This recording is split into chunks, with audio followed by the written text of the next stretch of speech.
Hello everyone! Today I'm going to read to you a story entitled The Crow and the Pitcher.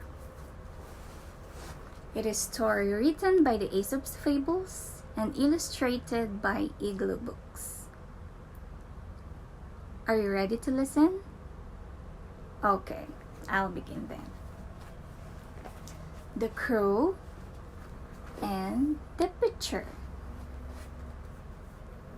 There was once a clever crow who was cunning and wise in everything he did. Crow could crack open a nut by just flying high in the air and dropping it into some hard stones.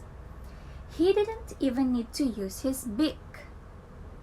Crow would never go hungry like the other birds and could always find tasty treats for his supper. Simply by doing a little dance on the soil, Crow could make the worms pop up to see what was going on. The clever bird had a very good brain indeed, and he knew how to use it. Then one day, Crow needed to be cleverer than he had ever been before. It was a hot, dry, summer day, and Crow had been having a lovely time flying about.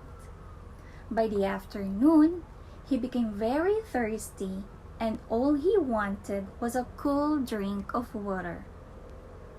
Crow flew over hills and fields looking for a pond or a stream to drink from, but he couldn't find one anywhere. Soon, Crow was nearly ready to give up. "I don't know where else to look," he said, with a very dry throat.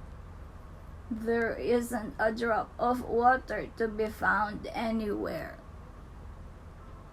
Just then, Crow saw a cottage far below him and flying closer. He suddenly spotted a table in the garden. In the middle of the table was a tall glass pitcher of water. By now, Crow was even more thirsty, so he swooped down to take a closer look. When Crow flew down to the table and tried to stick his head into the neck of the pitcher, he found that it was much narrow for him to take a drink from. He almost got his head stuck. Still desperate for a drink, Crow perched on the table and stared at the pitcher. He could see that the pitcher was only half full of water, and it would need to be full all the way to the top so that Crow could easily dip his beak into and take in the water. Crow hopped around the table with his head cocked on one side, thinking hard of a way to reach the water. Then Crow noticed that the path leading up to the cottage was turned with tiny round pebbles. This gave him an idea. Crow hopped off the table where the pitcher stood and picked up one of the pebbles. Flying back to the table, he dropped the pebble into the pitcher. It fell to the bottom with a plop. Then he went back for another pebble and another, plopping them into the water each time. Each time Crow dropped a pebble into the water, it took up space. The more pebbles the Crow dropped in, the more space they took up.